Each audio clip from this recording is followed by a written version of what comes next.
ଜୀବନର କେତୋଟି ନିରାଟ ସତ୍ୟ କଥା ଯାହା ଆମେ ସମସ୍ତେ ଜାଣିଥିବା ଉଚିତ।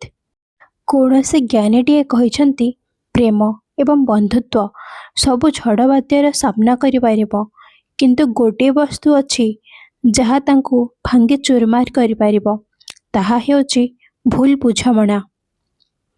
ଲୋକମାନେ ହୃଦୟ ଭାଙ୍ଗିବା ପରେ, ତୁମର ଜୀବନରୁ ଚାଲିଯିବା ପରେ ତୁମର ମହତ୍ତ୍ୱକୁ ବୁଝିବେ ବୋଲି ଭାବିଛ, ଏହା ତୁମର ଭୁଲ ଚିନ୍ତାଧାରା ଅଟେ। ଭାଗ୍ୟଠାରୁ ବେଶୀ କେବଳ ତାହାକୁ ମିଳିଥାଏ ଯେ ପରିଶ୍ରମ ଉପରେ ବିଶ୍ୱାସ କରିଥାଏ, ନହେଲେ ଅଳସୁଆ ଏବଂ ନିକମ୍ମା ତ ଭାଗ୍ୟର ଲେଖା ମଧ୍ୟ ହରାଇ ବସିଥାନ୍ତି। ଯେବେ ସମ୍ପର୍କ ବହୁତ ଦୁଃଖ ଯନ୍ତ୍ରଣା ଦେବାକୁ ଲାଗେ, ତ ଦୂରେଇ ଯିବା ସବୁଠାରୁ ଭଲ ବିକଳ୍ପ ହୋଇଥାଏ। ଯଦି କାହାର ଗୋଟିଏ ଲୁହ ମଧ୍ୟ ତୁମର କାରଣରୁ ଝରିବ, ତ ବହୁତ ଜନ୍ମ ପର୍ଯ୍ୟନ୍ତ ତାର ଋଣୀ ହୋଇଯିବ ତୁମେ। ସହିବା ଲୋକ ଯଦି ଧୈର୍ଯ୍ୟ ଧରିବା ଶିଖିଯାଏ, ତ କହିବା ଲୋକର ମୂଲ୍ୟ ତ 2 ପଇସାରେ ରହିଯାଏ। ଦୁନିଆର ସବୁଠାରୁ ସୁନ୍ଦର ବସ୍ତୁ ନିଦ ଅଟେ, ଯାହା ସବୁ ଦୁଃଖରୁ ମୁକ୍ତ କରିଦେଇଥାଏ, ଏବଂ ସବୁଠାରୁ ଅସୁନ୍ଦର ବସ୍ତୁ ଚରିତ୍ରହୀନ ପତ୍ନୀ ଅଟେ, ଯିଏ ଗୋଟିଏ ପୁରୁଷର ଜୀବନକୁ ନର୍କ ବନାଇ ଦେଇଥାଏ।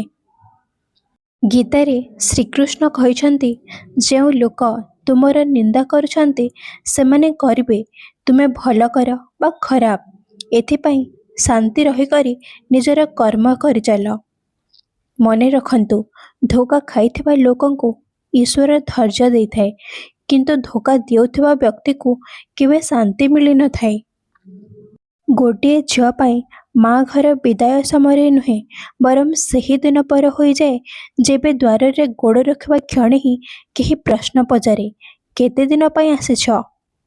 ସବୁଠାରୁ ଦୁର୍ଭାଗ୍ୟ ବ୍ୟକ୍ତି ସେ ଅଟେ ଯାହାର ସ୍ୱାସ୍ଥ୍ୟ ତାର ସାଥ ଦେଇଥାଏ, ତଥାପି ମଧ୍ୟ ସେ ଈଶ୍ୱରଙ୍କୁ ଧନ୍ୟବାଦ କରିନଥାଏ, କାରଣ ଈଶ୍ୱର ତାକୁ ଦୁନିଆର ସବୁଠାରୁ ମହଙ୍ଗା ସମ୍ପତ୍ତି ଦେଇଛନ୍ତି।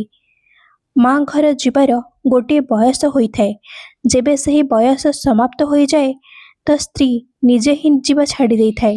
ଏଥିପାଇଁ ନିଜର ପତ୍ନୀକୁ କେବେ ମା ଘର ଯିବାକୁ ମନା କରନ୍ତୁ ନାହିଁ। ଚାଣକ୍ୟ ନୀତି କହିଥାଏ, ବେଶ୍ୟା ନିର୍ଧନ ପୁରୁଷକୁ, ପକ୍ଷୀ ବିନା ଫଳ ଥିବା ବୃକ୍ଷକୁ ଏବଂ ପ୍ରଜା ହାରିଯାଇଥିବା ରାଜାକୁ ବହୁତ ଶୀଘ୍ର ତ୍ୟାଗ କରିଦେଇଥାଏ। ଜୀବନ ଯେତେବେଳେ ନାଚ ନ ଯାଇଥାଏ, ତ ବ୍ୟକ୍ତି ଯାହା ସବୁ ପାଠ ପଢ଼ିଥାଏ ସବୁ ଭୁଲିଯାଏ, କାରଣ ଜୀବନରେ ଯେଉଁ ମୋଡ଼ ଆସିଥାଏ ତାହା ପୁସ୍ତକରୁ ଲେଖା ହୋଇନଥାଏ। ଜୀବନର ଅଲଗା ରୁଲ୍ ଅଟେ, ସେଥିପାଇଁ ଦୁନିଆଦାରୀ ଶିଖିବାକୁ ପଡ଼ିଥାଏ। ଏଠାରେ ଗୋଟିଏ ଅପାଠୁଆ ମଧ୍ୟ ପଢ଼େ ଏବଂ ପାଠୁଆକୁ ମଧ୍ୟ ଚୂନ ଲାଗିଯାଏ। କୂଅର ପାଣି, ବୟସ୍କର ବାଣୀ ଏବଂ ଯୁବ ବୟସରେ ହୋଇଥିବା ଚପଳାମି, ଏହାର ଅନୁଭବ ସମୟ ବିତିଯିବା ପରେ ହିଁ ହୋଇଥାଏ। ଘୋଷା ଯାଇଥିବା ପାଠ, ଅଧା ସତ୍ୟ ଏବଂ ଲାଞ୍ଚ ନେଉଥିବା ସୈନିକ, ଏମାନେ କୌଣସି କାମର ନୁହନ୍ତି। ମା ଘର ଯେତେ ମଧ୍ୟ ବଡ଼ ହୋଇଥାଉ ନା କାହିଁକି, ଯେତେ ମଧ୍ୟ ଆଲମାରୀ ଥାଉ, କିନ୍ତୁ ବିବାହିତ ଝିଅର କପଡ଼ା ତାଙ୍କର ବ୍ୟାଗରେ ହିଁ ରହିଯାଇଥାଏ। ଅତି ସୁନ୍ଦର ହେବା କାରଣରୁ ସୀତାଙ୍କର ହରଣ ହେଲା, ଅତି ଅହଙ୍କାର କାରଣରୁ ରାବଣର ବଧ ହେଲା, ଅତ୍ୟଧିକ ଦାନ କାରଣରୁ ରାଜା ବଳି ବନ୍ଧାଗଲା। ଏଥିପାଇଁ ଅତି ଯେକୌଣସି ବସ୍ତୁ ପାଇଁ ଖରାପ ହୋଇଯାଏ।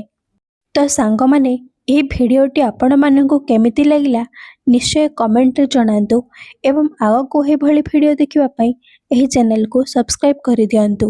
ଧନ୍ୟବାଦ।